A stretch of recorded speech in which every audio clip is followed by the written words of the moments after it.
एक ले लो, एक इसके बदले में सोने की गाय ले लो। अब ब्राह्मण कहने लगे भाई ये काम तो हम करेंगे नहीं, क्योंकि गाय बेच ली तो हम नरक में जाएंगे, इसलिए गाय जो दान में मिली है उसका विक्रय नहीं होता। 100 गाय दान ले लो, इसके बदले में एक छोड़ दो। वो कहता है करोड़ दान दे तो भी नहीं ले हम, तो हमारा तो न्याय करो। अब राजा उसकी बात सुनता है तो ऐसे गर्दन कर देता है उसकी बात, क्योंकि दोनों सही है। बहुत देर हो गई, न्याय नहीं हुआ तो ब्राह्मणों ने श्राप दे दिया। राजा गिरगिट की तरह ना गर्दन हिला रहा है, हमारा न्याय नहीं कर रहा है, हम तुझे श्राप देती है, जा तू गिरगिट। राजा ने दान बहुत किया, पुण्य बहुत किया, सदकर्म बहुत किया, पाप कोई किया नहीं। अनजाने में ये पाप हुआ, इस पाप को शुष्क पाप कहते हैं। शुष्क पाप मतलब सूखा पाप। जैसे सूखी लकड़ी जल्दी जल जाती है, वैसे ही सूखे पाप जल्दी खत्म हो जाते हैं। वहां जाकर के बैकुंठ में राजा नग से पूछा, तुम्हारा थोड़ा सा पाप है, बड़ा सारा पुण्य है, अब तुम बताओ पहले पुण्य भोगोगे कि पाप भोगोगे? राजा की बुद्धि खराब हुई। राजा ने सोचा थोड़ा पहले पाप है वो भुगत लेते हैं, बाद में पुण्य तो भुगतना है। लेकिन ये नहीं पता कि पाप योनि में जाएंगे तो पाप करेंगे, फिर पाप और बढ़ जाएगा, और पुण्य योनि में जाएंगे तो पुण्य करेंगे तो वो राशा पाप भी कट जाएगा। वो वाला हिसाब हो गया। किसी मूर्ख किसान के पास में 6 महीने के लिए अन्न था, 6 महीने के लिए नहीं था। वो सोचने लगा पहले 6 महीने भूखे मर लेते हैं, बाद में आराम से रहेंगे, और वो 6 महीने में सारा परिवार खत्म हो गया। राजा नग ने भी कह दिया पहले पाप का फल दे दो, तो गिरगिट की योनि में गिर दिया। अब खा खा के कीड़े, खा खा करके कीड़े, खा खा करके कीड़े, पाप बढ़ता गया और वो खत्म नहीं। आज भगवान नारायण ने अपना पैर का अंगूठा लगा करके उसको सजीव किया और वो वैकुंठ का अधिकारी बना। भगवान से स्तुति करके वैकुंठ धाम के लिए चला।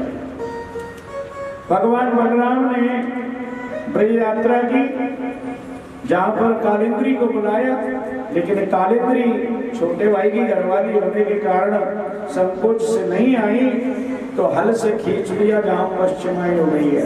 विष्णु भैया जहां पश्चिमाई हो गई, यही फल है पश्चिमाई में नहाने का। लोग नहाते हैं पश्चिमाई में जाकर के, दशहरा वाले दिन बड़ा मेला लगता है। दुविध नाम के राक्षस का, बानर का जो है कल्याण किया भगवान ने। सांब के साथ कौरवों में विवाह कराया। बलराम जी ने अपने भतीजे सांब का।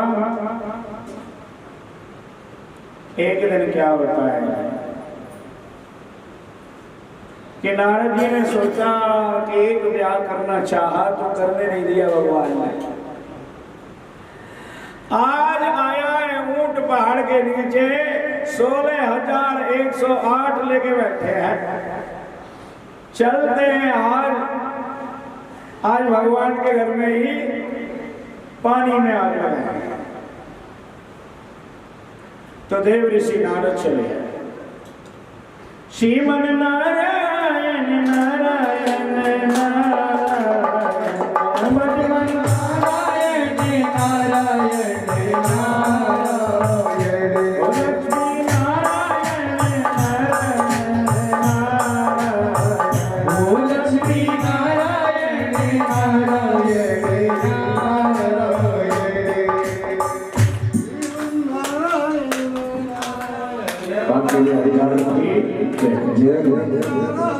तो नारद जी बुला रहे हैं।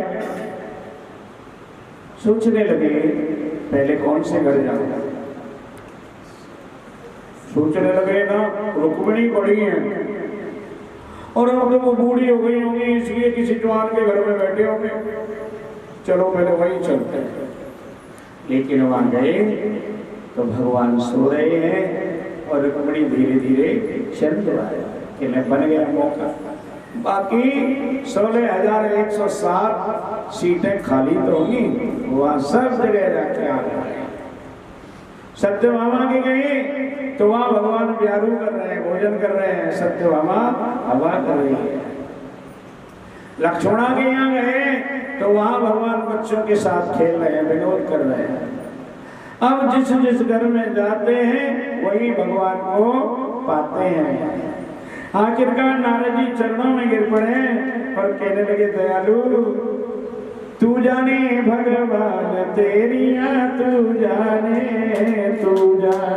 मेरे श्याम तेरिया, तू जाने भगवान तेरिया, तू जाने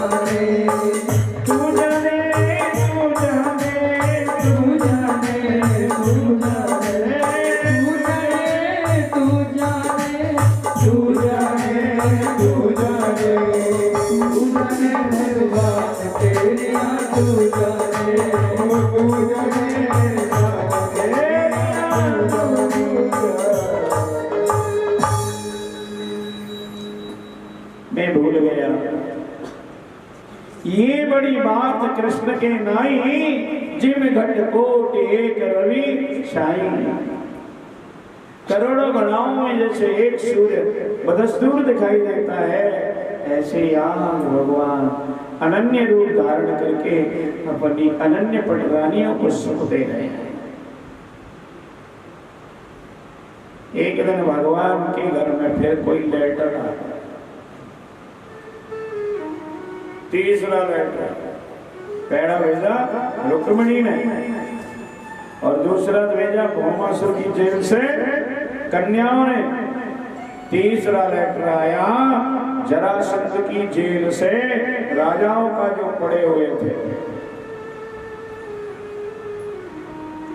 उन्होंने लिखा, भगवान हम जरासंध की जेल में पड़े पड़े कुछ मर गए, कुछ बूढ़े हो गए, कृपा करके हमें जेल से छुड़ाइए, और तुम्हारे बिना कोई दूसरा हमको छुड़ा नहीं सकता। भगवान ने कहा चलो ठीक है, अब तो मामानी के साले साहब से ही ठहरेगी। समझ, कंस का साले साहब ने ससुर जी। तो भगवान हस्तिनापुर में इंद्रप्रस्थ में आए, महाराज युधिष्ठिर से कहा आपको एक राजसूय यज्ञ करनी चाहिए। वो कहने लगे, महाराज कैसे करूंगा? तो वो मेरे पे छोड़, कैसे करेंगे? आप कुछ दिन के लिए मुझे ये भीम और ये अर्जुन दोनों दे दो। महाराज युधिष्ठिर कहने लगे, ले जाओ भगवान। अब लेकर के भगवान उनको कहते हैं ये कपड़े उतारो और बाबाओं वाले कपड़े पहनना है। तो बाबाओं वाले कपड़े पहन लिए और जा करके राजा की नगरी में भिक्षा मांगते हैं, भिक्षाम देहि।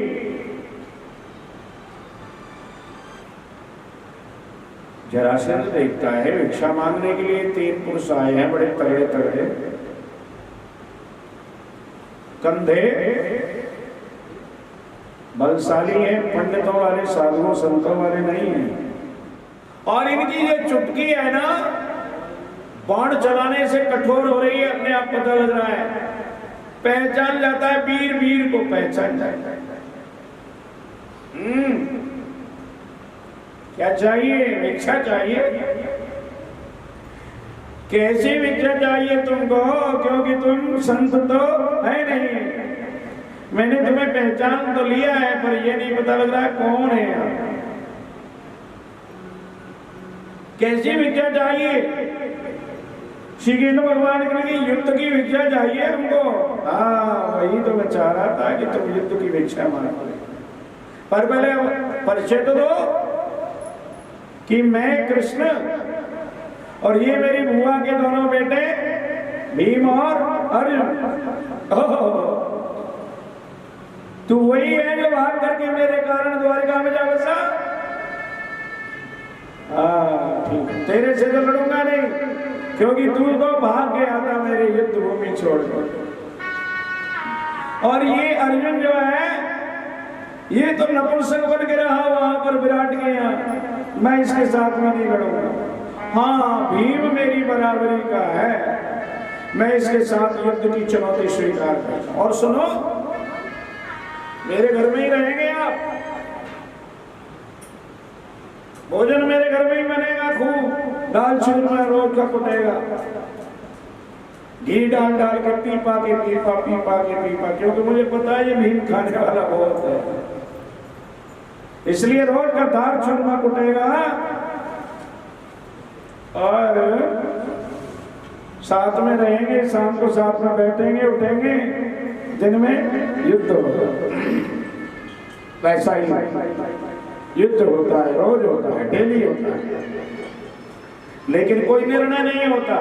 शाम को घर आ जाते हैं, महीनों व्यतीत हो गए, तब भीम कहने लगा कन्हैया रात को बाहर चलते हैं आज। कहने लगे क्यों? कि ये मेरे से जीता नहीं जाएगा। भगवान कहने लगे दादा आप लड़ते तो हो, लेकिन मेरी तरफ तो देखते ही नहीं है, कल मेरी तरफ देखते। भीम ने कहा ठीक। लड़ाई हुई, भगवान दांतन करते करते गए लकड़ी की दांतन, और वहां पर पहुंचे, जाकर के भीम दादा से कहा भीम दादा हूं। भीम दादा कहने लगे अब देखना है भगवान की तरफ क्या कहते हैं। तो भगवान ने दांतों को बीच में से चीरा और चीर करके फेंक दिया। भीम दादा समझ गए, उन्होंने एक टांग पर टांग रखी और दूसरी टांग से खींच करके दो हिस्से कर दिए, फेंक दिए, लेकिन वो तो हाँ करके फिर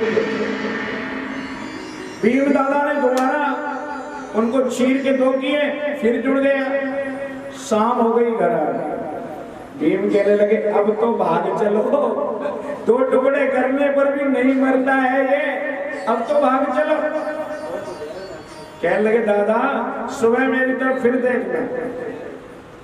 अब तो दूसरे दिन फिर युद्ध हुआ, भगवान फिर दांतन करते करते आए। अब भीम दादा से कहने लगे भीम दादा हूं। भीम दादा देखने लगे, अब उन्होंने दांतन तोड़ी और तोड़ करके पहले तो ऐसे फेंक दी, अब ऐसे फेंक दिया, इधर का हिस्सा इधर को, इधर का हिस्सा इधर। अब वो जब जड़ने लगा तो पीठ से पीठ जुड़ के रह गई, वो जुड़े ही नहीं, मर गया। उसके सहदेव को राज दे दिया, वहां से एक सोने का मुकुट था, वो ले आए, अपनी दास्तान में उसको ले लिया। इस तरह से भगवान ने जरासंध का खटका मिलाया। फिर एक रायसु यज्ञ हुआ। अब रायसु यज्ञ में क्या हुआ आपको पता ही है, क्या हुआ पता है? तत्व वाली बात पता है आपको, समझा, ध्यान से समझो। कहीं आपके या किसी के घर में यज्ञ होता है तो यज्ञ होने के बाद पहले तो हम अगर रिश्तेदार हैं तो उसके यहाँ रात को रुके नहीं। मेरी बात समझ रहे हो ना? रात को नहीं रुकना चाहिए, चले जाना चाहिए। विष्णु तेरे से नहीं कह रहा, क्योंकि तेरी तो गाड़ियां हो गई, टेंशन। हमको पता नहीं महीना 2 महीना कितने दिन रुकना पड़ेगा। अच्छा, किसी को रोकना भी नहीं चाहिए। क्यों नहीं रोकना चाहिए? कि किसी को खेलने की आदत है, किसी को पीने की आदत। और वही पांडवों के रायसु यज्ञ को जो है सत्यानाश करके रख गई, उसी के कारण महाभारत हुआ। आपको पता है ना? राजस्व यज्ञ हुआ, अग्र पूजा में लड़ाई हुई तो शिशुपाल का वध करना पड़ा भगवान को। वहां से हुई तो शकुनी कहने लगा आ जाओ खेलेंगे। बहुत समझाया, शकुनी नहीं माना और शकुनी ने वो बीज बो दिया जिस बीज के कारण महाभारत। इसलिए भैया जाने वालों को बिल्कुल मत रोको। और जिस दिन आपने यज्ञ किया है उस दिन मन से भी कोई पाप नहीं होना चाहिए, नहीं तो पांडवों के यज्ञ ऐसा हो जाता। शिशुपाल का वध इसमें हो गया, राजस्व यज्ञ का परिपूर्ण किया, दुर्योधन का अपमान हुआ जिसके कारण महाभारत। साल्व का वध किया भगवान ने। सालो नाम का एक राक्षस था, उसका वध किया। प्रभु ने बड़े बड़े धरती के भार उतारे, दंत वक्र विदुर का उद्धार किया। बलराम जी महाराज तीर्थ यात्रा करने लगे, गए थे वहां पर सूत जी कथा सुना रहे थे। 88,000 ऋषियों को प्रणाम नहीं किया तो बलराम जी गुस्से हो गए और सूत जी का वध कर दिया। फिर बलराम की तीर्थ यात्रा पर चले गए। ऋषियों ने कहा पश्चाताप के लिए वहां पर जाए। विचित्र कथा भगवान की। प्रवेश करेंगे सुदामा चरित्र में।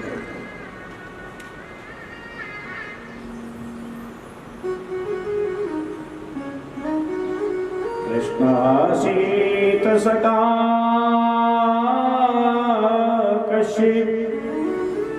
ब्राह्मणो वेद वित्तमा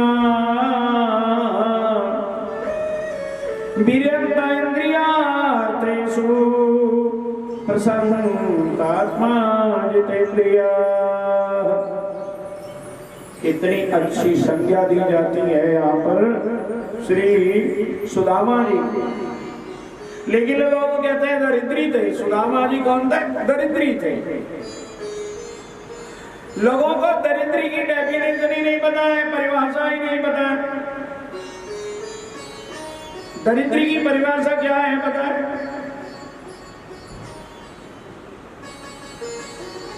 तुलसी सब जग निर्धना। दरिद्री की परिभाषा सुन लीजिए।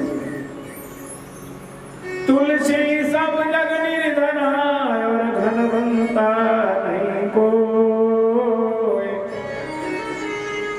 अरे धनवंता सुई जानिए जब राम नाम धन होए। धनवंता सुई जानिए जब राम नाम धन होए। तो यहाँ लिखा है कृष्णासीत सखा कश्यप। कृष्ण के कोई मित्र थे। कैसे थे? ब्राह्मणों वेद वित्तमा। जाति से ब्राह्मण थे, वेदों को जानने वाले थे और विरक्त इंद्रियार्थेषु विरक्त थे।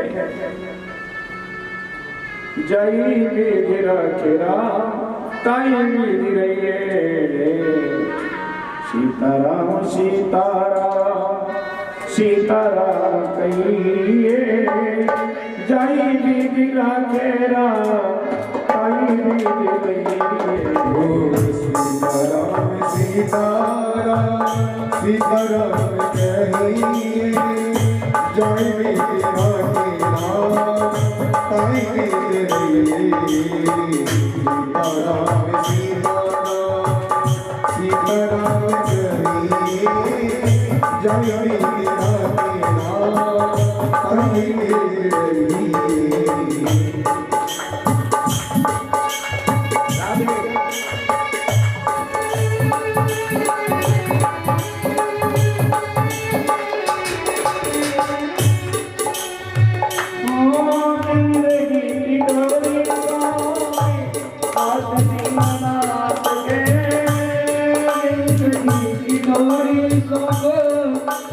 दीननाथ के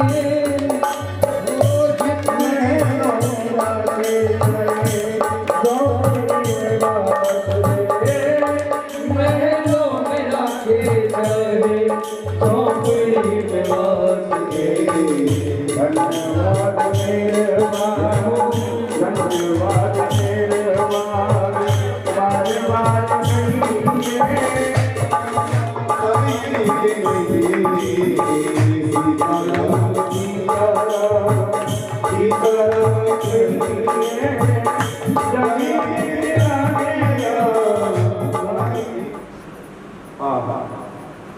विरक्ता एक ठीक है तो विरक्ता इंद्रियार्थेषु, न तो आंखें तंग कर रही हैं, न कान तंग कर रहे हैं, न नाक तंग कर रही है, न हाथ तंग कर रहे हैं। सब ईश्वर स्वरूप रस गंध सबको बस में मुट्ठी में किया गया, इंद्रियों को बस में।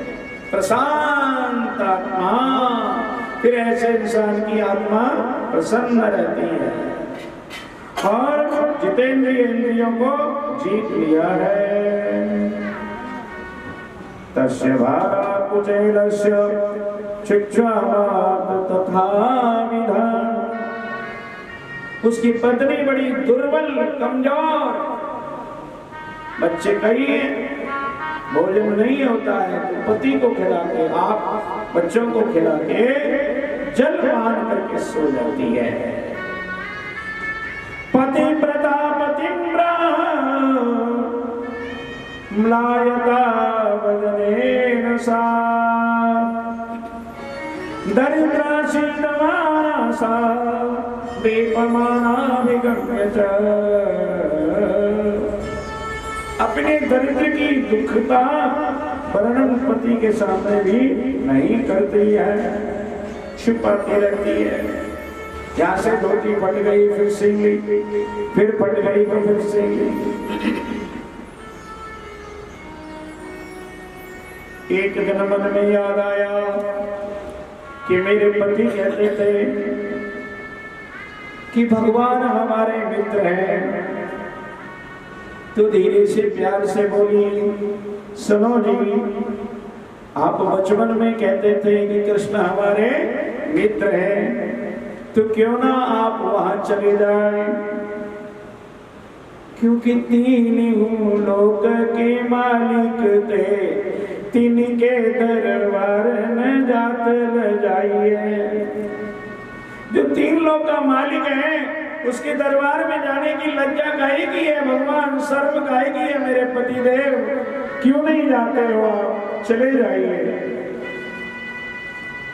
सुदामा कहता है चला तो जाऊं, पर कैसे जाऊं,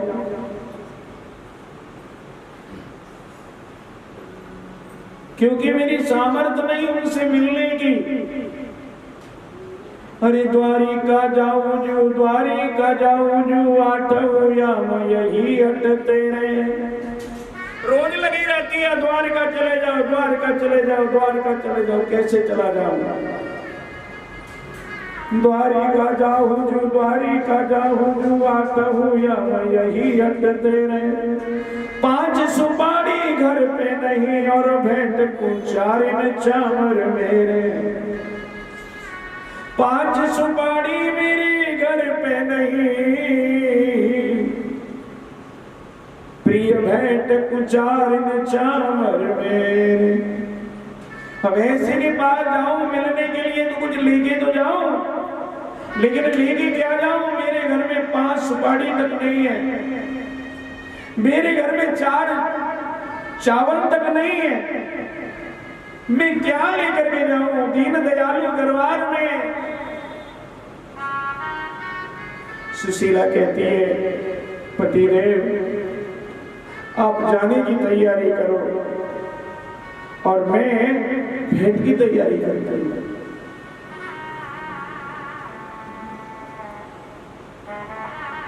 सुशीला 10 घरों से मांग करके 4 राखी चावल,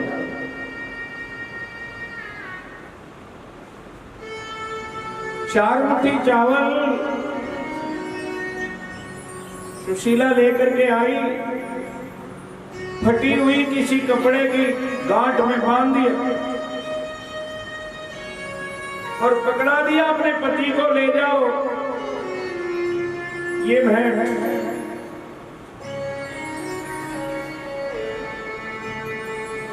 चल देते हैं सुदामा जी, पैरों में जूता नहीं है, सर पर पगड़ी नहीं है, फटी धोती है, एक लकड़ी हाथ में।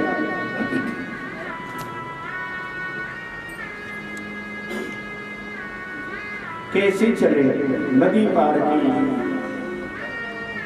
कोस 2 कोस चला और हाथ के ऊपर सर रख करके सुदामा जी सो गए।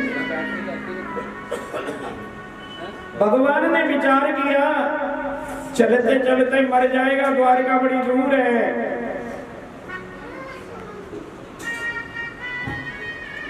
अपनी योग माया को कहा, देवी जाओ मेरे मित्र को उठा करके मेरे दरवाजे पर सुला दो। योग माया ने उठाया और द्वारकापुरी के दरवाजे पर सुला दिया। देखिए सोने के महल है, पूछने लगे सुदामा जी जाग करके, भैया ये कौन सा शहर है? तो कहा द्वारकापुरी। द्वारकापुरी वही कनुआ वाली द्वारकापुरी, क्योंकि बचपन का नाम कनुआ।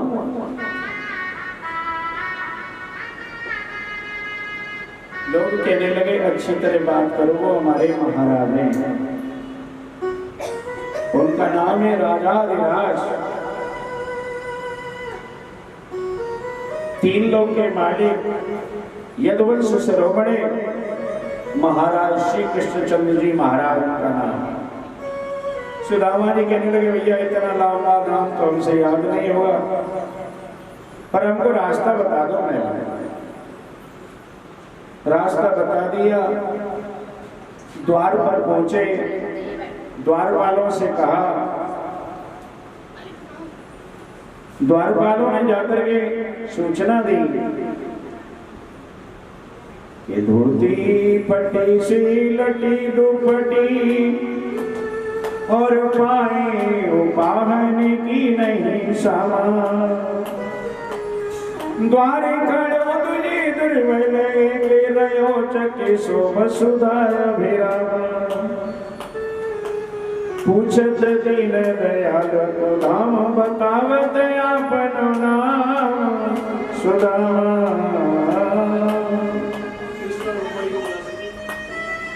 हे प्रभु आपसे मिलने के लिए कोई ब्राह्मण सुदामा नाम का आया है,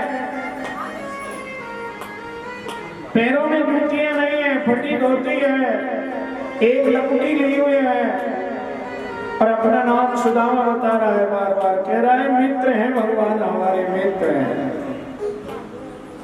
तो बोलो द्वारपाल सुदामा नाम पाड़े सुनी, छाड़े राज काजे से जी की गति जाने को, द्वारिका के नाथ हाथ जोड़ गए पाए भेंट भरे अंग लपटाए दुख साने को,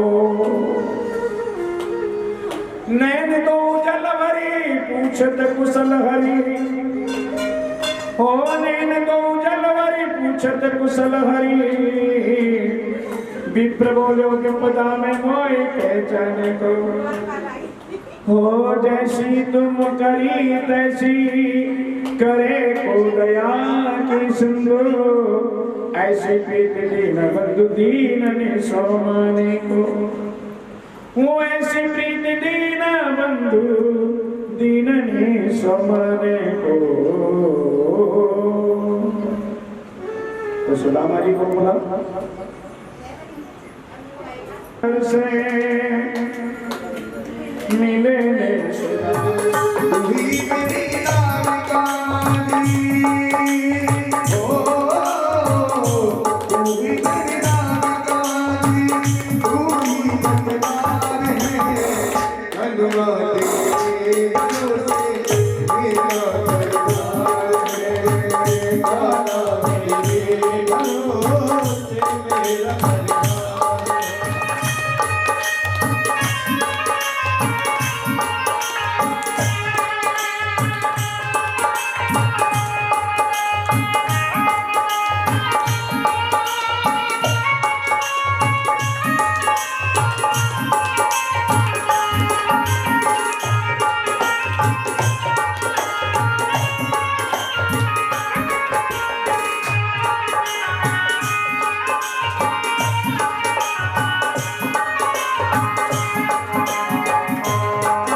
तो भगवान ने आज्ञा दी रुक्मिणी से, रुक्मिणी जल लेके आई है, ब्राह्मण देवता के चरण धोने हैं। और भगवान ने इतने में चरण हाथ में जब पकड़े तो आंखों से आंसू की जड़ी लग गई। भैया इसको वहां लगा। तो भगवान की आंखों से आंसू जड़ी लग गई।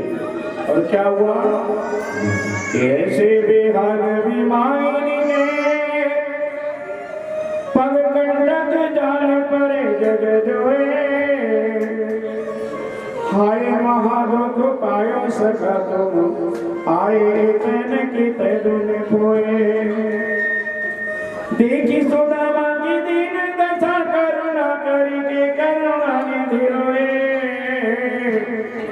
और पानी पर को हाथ छुओ नहीं, नदी के जल सो पग धोए। पानी पर को हाथ छुओ नहीं, नदी के जल सो पग धोए। भगवान कहने लगे, भैया सुदामा, भाभी ने कुछ भेजा है हमारे लिए। सुदामा जी कहते हैं कि ना भैया ना, मेरे पास क्या है जो तुम्हें दे सकूं। भगवान कहने लगे, नहीं भैया कुछ तो भेजा होगा। तो सुदामा जी बात हाथ में जाते हैं। बचपन में कैसे खेलते थे हम, बचपन में हम कैसे पढ़ते थे, बचपन में कैसे रहते थे। लेकिन भगवान भी भगवान जो ठहरे, भगवान कहते हैं नहीं नहीं बताओ भाभी ने क्या भेजा है। लेकिन फिर भी नहीं मानते हैं सुदामा जी। गांठ को कांख में दबाया हुआ है। आखिर भगवान ने जोर लगा करके खींच ली गांठ और कहने लगे भगवान कि गांठे जो गांठ में चापी रहे तुम खोलत नहीं सुधारस भीने। गांठे जो गांठ में चापी रहे तुम खोलत नहीं सुधारस भीने। और पाछली बानी अजौना तजी तुम, तैसे ही भाभी के तंदुल कीने, तैसे ही भाभी के तंदुल कीने। आगे जना गुरु मत दिए ते नहीं तुम चाबी हमें नहीं दीने। श्याम कहीं मुस्काए सुदामा सो चोरी की बाने में हो प्रभीने। श्याम कहीं मुस्काए सुदामा सो चोरी की बाने में हो प्रभीने। भगवान कहते हैं, अरे सुदामा तुम्हारी चोरी की मान अब नहीं गई। एक बार गुरु मैया ने भेजा था लकड़ी लेने के लिए, हम तुम दोनों गए। तुमको गुरु माता ने बुलाया और कुछ गुड़ दिया, चना दिए और कहा भूख लगे तो जंगल में खा लेना। उस दिन बड़े जोर का मींह पड़ा, बरसात हुई, आंधी आई, मैं ऊपर था तू नीचे था। मैं लकड़ी काट रहा था तू समेट रहा था। उसी समय बरसात हुई, तू पेड़ की जड़ में बैठा बैठा सारे चना चबा गया, इसीलिए दरिद्री हो गया। मैंने जब पूछा तेरे दांत क्यों कटकटा रहे हैं, भूख लग रही है, मुझे भी कुछ दे दे खा रहा। तो अरे भैया मेरे तो ठंड के मारे दांत कटकटा रहे हैं, खा थोड़ी रहा हूँ कुछ। तो आपने झूठ बोला। अब चलो हुआ सो हुआ, चावल भगवान ने खाए, एक मुट्ठी खाई, दूसरी मुट्ठी खाई, तीसरी मुट्ठी खाई तो हाथ गए हो कमला प्रभु को। हे नाथ का बस किया सभी का विसारी, एक रंग ही आप समान की ओ प्रभु, चाहत आपका होना भिखारी। एक रंग ही आप समान की ओ प्रभु, चाहत आपका होना भिखारी। हे प्रभु एक मुट्ठी खा के एक लोक दे दिया, दो मुट्ठी खाए दो लोक दे दिया, और तीसरी मुट्ठी खा करके कहाँ के भगवान कहने लगे, सुदामा भैया मेरी भाभी ने कुछ चिट्ठी पत्री भेजी है, जरूर भेजी होगी। तो सुदामा ने एक गांठ खोली, उसमें से चिट्ठी निकाली, भैया ये लिखा है, इसमें क्या लिखा है मुझे तो पता नहीं, तू पढ़ पढ़, तुम्हारा देवर भाभी का मामला है, मैं क्यों बीच में पढ़। तो चिट्ठी में लिखा था, विष्णु भैया क्या लिखा था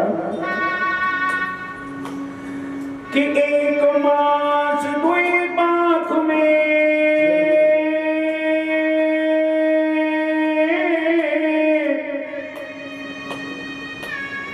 एक मास दुई पाख में और दुई एकादश हो।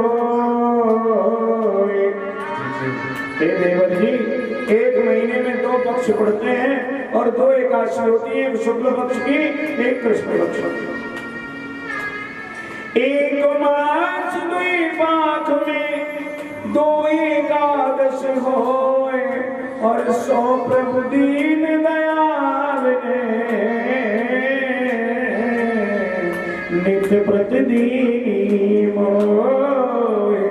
100 प्रभु दीन दयाल ने नित्य प्रतिदिन मोए। एक महीने 2 पाक में 2 एकादशी होती है, लेकिन दयालु मेरे लिए तो रोज की एकादशी आपने दे दी है। भगवान चिट्ठी लिखते हैं दूसरी, और उसमें क्या लिखते हैं कि भाभी होनी थी सो हो गई, भाभी होनी थी सो हो गई और अब ना ऐसी हो। अरे भाभी तेरे भवन में अब नित्य द्वादशी होए। ओ भाभी भवन में अब नित्य द्वादशी हो। हे भाभी, जो हो गई वो तो हो गई, अब मुझे माफ कर दो अब तक का, लेकिन आज के बाद तेरे भवन में एकादशी नहीं, रोजाना द्वादशी हुआ करेंगी। एकादशी आ भी गई तो देसी घी के पकौड़े बना करेंगे,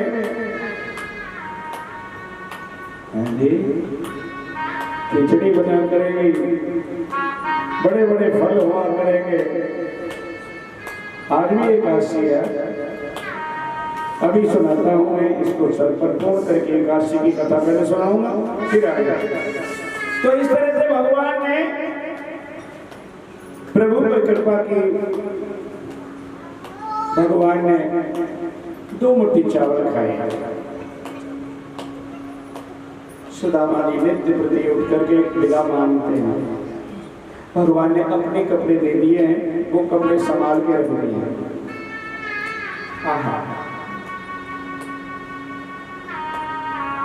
एक दिन सुदामा कहने लगे, भैया तेरी भाभी अकेली होगी, न जाने कैसी गुजारा कर रही होगी, अब तो मुझे जाने। भगवान कहने लगे, भैया और रुक जा 4 दिन, भाभी तो गुजारा कर ही रही होगी। सुदामा बेचारा विवश हो गया। भगवान ने कहा, फिर ठीक है, आप तैयारी करो और ये तुम्हारे कपड़े लो। सुदामा ने कपड़े पहन लिए, अपने पुराने, चलने के लिए तैयार हो गए। भगवान विदा करने के लिए गए, शहर से बाहर तक छोड़ा है, किराया तक नहीं दिया।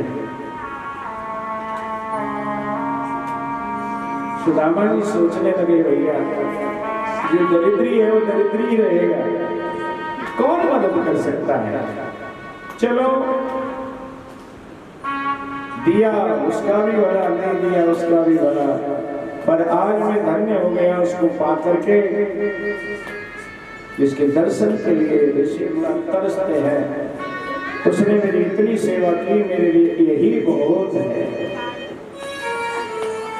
भगवान वहां से चल करके आते हैं। सुदामा जी मन में बहुत सारी अभिलाषाएं लिए आए, लेकिन जहां झोपड़ी पड़ी थी वहां जब पहुंचे तो क्या देखते हैं, वहां तो किसी ने सोने के महल बनाए हुए। सुदामा महलों के चारों तरफ घूमते हैं।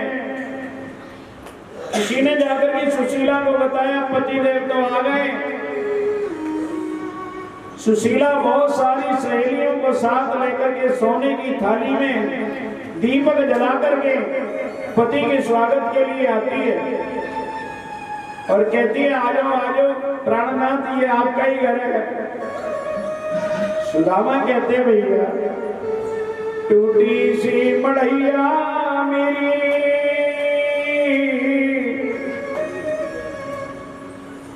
टूटी सी मड़ैया मेरी पड़ी होती जाई ठोर, तामे दुख काटे यहाँ काहे धामरी, जीवन जलाओ तुम सारे सब अंग रंग, सखी सोहे संग वो तो छूची होती छावरी। तो ले तुझे तेरा मिल गया ऐश्वर्य और मैं जाता हूँ भगवान को भजने के लिए। सुशीला कहने लगी अगर भगवान घर में ही हो तो, कि घर में कहां से आ गए, तभी अंदर से आवाज आई अरे सुदामा सुदामा सुदामा। जहां तेरे जैसा जिस पर इंसान हो वहां मैं क्यों ना विराजमान हूं। भगवान ने ऐसी अहेतु की कृपा सुदामा पर की, परमात्मा ऐसी कृपा सबके ऊपर करें। तो इस तरह से सुदामा चरित्र के आगे हमें काशी की कथा आपको सुनाते हैं। सभी देव देते दुनिया में बल्ला झाड़ के, सभी देव देते दुनिया में बल्ला झाड़ के, वो मेरा मुरली वाला मेरा मुरली वाला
फाड़ के तो मेरा मुरली वाला देता है तो छप्पड़ फाड़ के मेरा बंसी वाला देता है तो छप्पड़ फाड़ के। वाह भाई कमाली वास्तव में बंसी वाला देखा है तो छप्पड़ फाड़ के। सुदामा जी के चरित्र से हमें शिक्षा मिलती है। क्या शिक्षा मिलती है कि दरिद्रता कितनी भी हो और सम्मान नहीं छोड़ना चाहिए, धैर्य नहीं छोड़ना चाहिए। द्वार धनी के पड़ रहे और धक्का धनी के खाए। समझ रहे हो? द्वार धनी के पड़ रहे और धक्का धनी के खाए वो कबहू तो धनी निवाजई जे घर छोड़ न जाए। कबहू तो धनी निवाजई जे घर छोड़ न जाए। धनी के द्वार पर पड़ा रहे, धक्का मारे तो धक्का खाता रहे, क्योंकि कभी तो उस धनी को दया आएगी कि हम दर छोड़ के नहीं जाएंगे।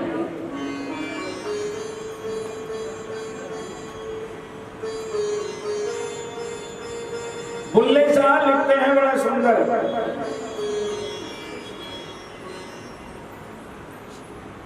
कि रूखी सूखी जा खाई प्रेम से जारूड़ी ते सुते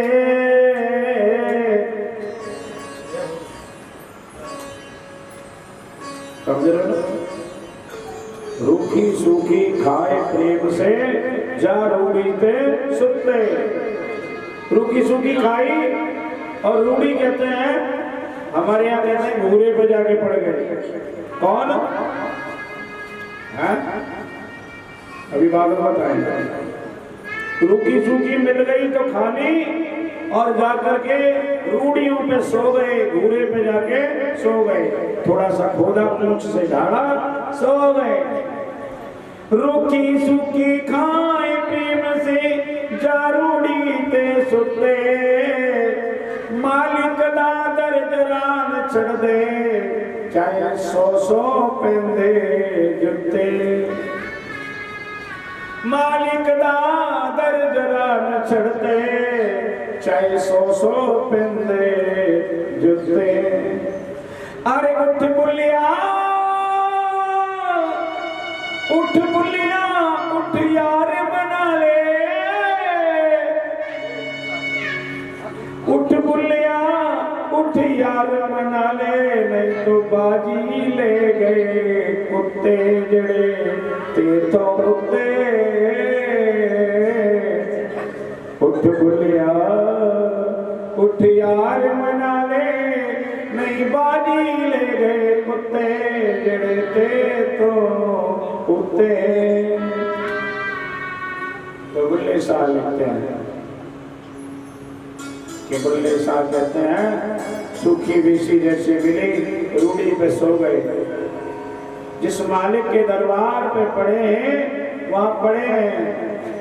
100 जूतियां पड़ी तो भी क्वाएं क्वाएं की और लौट के वहीं पे आ गए। उठ बुल्ले यार मना ले कि बुल्ले शाह अपने मालिक को मना ले, नहीं तो बाजी कुत्ते ले गए तेरे से, उठते हो गए ऊपर हो गए। तो आ रहे एकादशी। महाराज युधिष्ठिर ये कथा, don't disturb me mister you, go back. थोड़े जने थे तो मेरे सुनने वाले बैठे हैं, यहाँ भी तो अपनी माया फैला रहा है। इसको चुप करके बैठा लो, नहीं तो इसको बाहर खिला। आपका मन इधर भटकता है और मेरा मन आप में है। श्रोताओं का मन भटकता है तो फिर मेरा मन भी दुखी होता है। बिठा लो इसको, बिठा लो।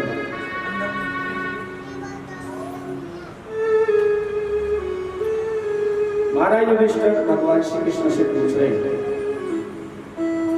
प्रभु पुरुषोत्तम मास की शुक्ल पक्ष की एकादशी की कथा क्या है, नाम क्या है, फल क्या है, किस देवता की पूजा करनी चाहिए? तो भगवान कह रहे हैं, राजन आप बड़े भाग्यशाली हैं। पहले तो एकादशी, दूसरे पुरुषोत्तम मास। और मैं कहता हूं आप उनसे भी भाग्यशाली हैं कि पहले एकादशी, दूसरे पुरुषोत्तम मास और तीसरे श्रीमद् भागवत महापुराण रूपी कल्प वृक्ष की छत्र छाया में बैठ करके एकादशी का व्रत कर रहे हैं। इसलिए आपसे बड़ा भाग्यशाली दुनिया में कौन हो सकता है? सोई पावन सोई सुभग शरीरा, जो छल छाड़ भजे रघुबीरा। सुंदरता वो सुंदरता नहीं होती जो चमड़ी की है, आज नहीं तो कल झुर्रियां पड़ जाएंगी, लेकिन सुंदरता वो है जो परमात्मा की निकटता प्राप्त है। इस एकादशी का नाम है कमला एकादशी या पुरुषोत्तमी एकादशी। इसमें पुरुषोत्तम भगवान की पूजा की जाती है, 33 वस्तु दान की जाती है। लास्ट वाले दिन 33 मालपूड़े बना के नीचे काशी का पात्र, ऊपर काशी का पात्र और किसी विद्वान ब्राह्मण को दक्षिणा सहित दान करें। इस एकादशी का महात्म वर्णन करते हुए कहते हैं, सुनो, एक ब्राह्मण थे जिनका नाम था शिव शर्मा। एक ब्राह्मण के पुत्र थे, 5 बेटे थे। 4 बेटे तो बड़े ज्ञानी ध्यानी भगवान के भक्त, अच्छे कर्म करते थे, लेकिन शिव शर्मा मस्त, खा लिया तो खा लिया, पी लिया तो पी लिया, सो गए तो सो गए,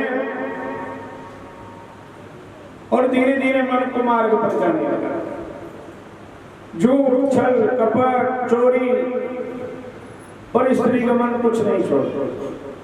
परिवार वालों ने कुल का कलंकित समझ करके कुल को कलंक ना लग जाए, इसलिए उसको घर से निकाल दिया। अब घर से निष्कासित हुआ शिव शर्मा, सोचने लगा जाऊं तो जाऊं कहां? तो घर में वही खटपट, तो चल बाबा के मठ पर, घर में हुई खटपट, चल बाबा के मठ पर। तो संत याद आते हैं, कोई हरिद्वार चला जाता है गुस्सा होके, कोई वृंदावन चला जाता है गुस्सा होके, क्योंकि वहां मिल जाता है। तो बेचारा किसी संत के आश्रम में पहुंचा। संत का नाम था हरिदास।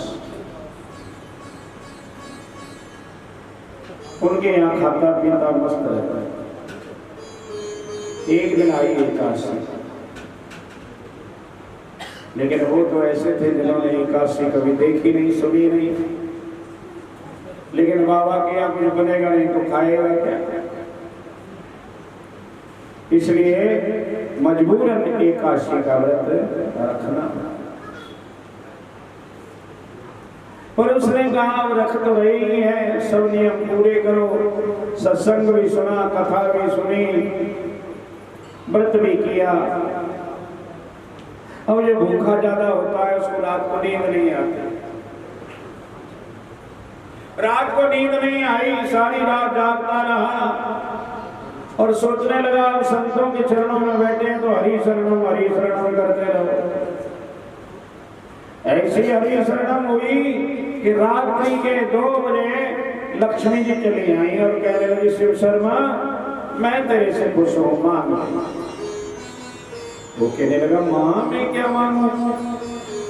मैंने तो कुछ किया ही नहीं है कि बेटा तूने जो एकादशी का व्रत किया है मेरा हाथ, और अभी रात्रि जागरण कर रहा है, इसलिए मैं खुश हो गई, तेरे से मांग ले। तो कहा माँ मैं तो अब आपकी ज्यादा कुछ नहीं जानता, मुझे तो भगवान की भक्ति दे दो, वैकुंठ दे दीजिए। उसको वैकुंठ प्राप्त हुआ, प्रभु की भक्ति प्राप्त हुई। अनायास व्रत करने से ऐसा सब कुछ प्राप्त होता है। जो इंसान श्रद्धा भक्ति से व्रत करते हैं उनको फिर कहना ही क्या है।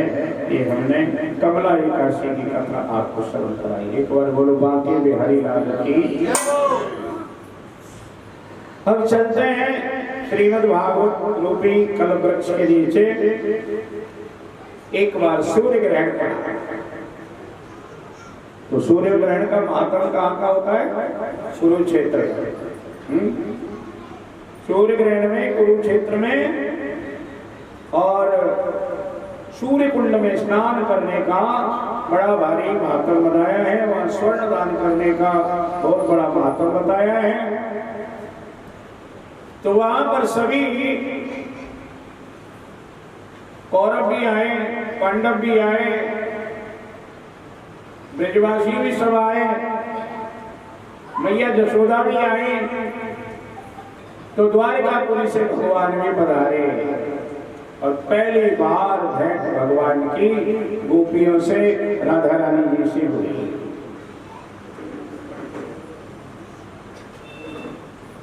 राधा रानी से भेंट हुई। वहां पे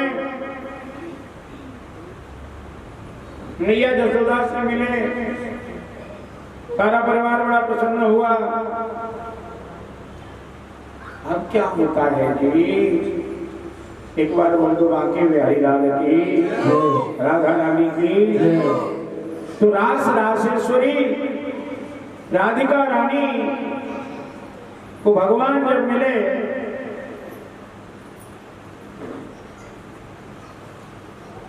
तो भगवान की जो पत्नियां थी रुक्मिणी आदि, उनको थोड़ा सा दाव हो गया। दाव क्या? सौत दाव। क्या होता है जी?